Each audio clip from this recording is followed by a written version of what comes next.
8 स्वार्थी भाई और बहन।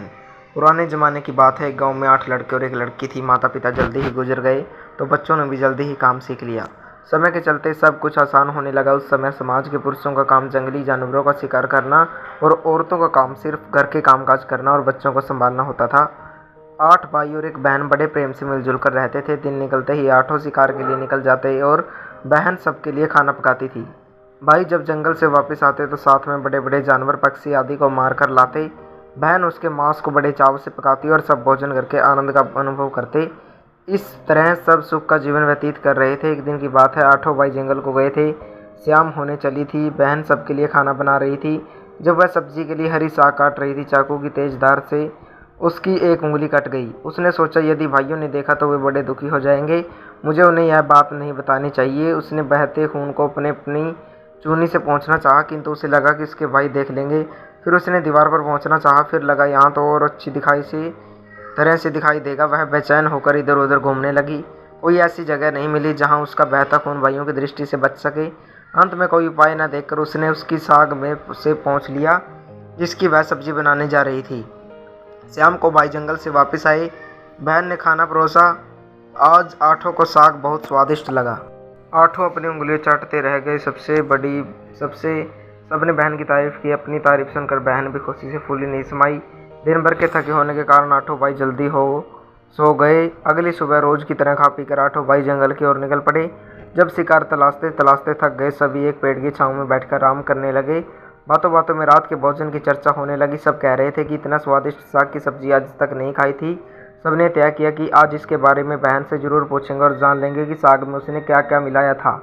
शाम को आठों भाइयों ने दोबारा बहन की तारीफ करते हुए पूछा, प्यारी बहन, कल रात के साग में तुमने क्या क्या मिलाया था? बहन बताना नहीं चाहती थी। वह सोच रही थी कि अगर उन्हें पता चला तो सभी बहुत दुखी हो जाएंगे। इसलिए उसने जवाब में कहा, कुछ नहीं। बड़े भाई ने कहा, मैं चाहता हूँ कि हमारी बहन ने इतना स्वादिष्ट साग कैसे बनाया। तुम्हें मेरी सौगंध है। बड़े भाई का सब सम्मान करते थे। बहन को सच बोलना ही पड़ा। उसने धीरे धीरे सारी बात बताते हुए कहा, बस इतना ही, अपना खून मिला दिया था और ज़्यादा कुछ नहीं।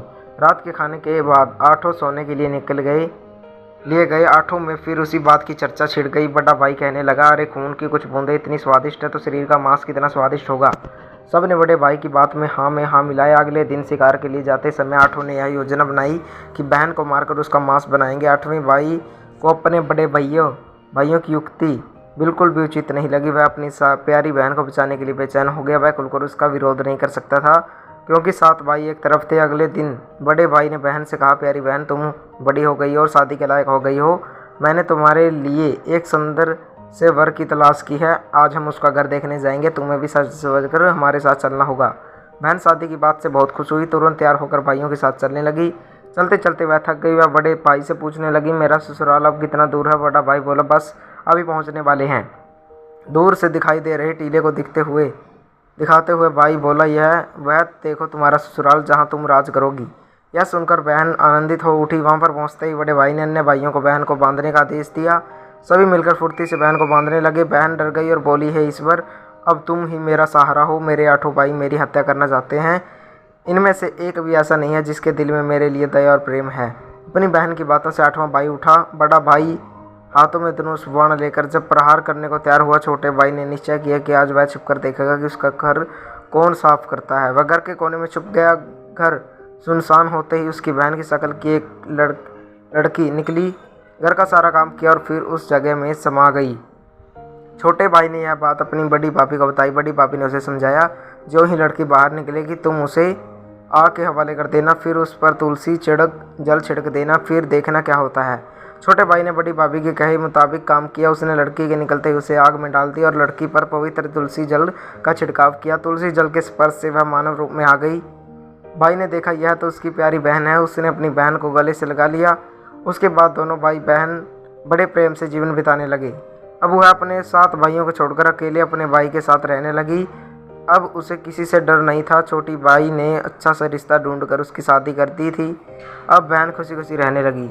तो दोस्तों, कैसी लगी आपको ये कहानी? कमेंट करके जरूर बताएं। अगर आप हमारे चैनल पर नए हो तो चैनल को सब्सक्राइब करें, वीडियो को लाइक करें, शेयर करें, कमेंट करें। धन्यवाद दोस्तों।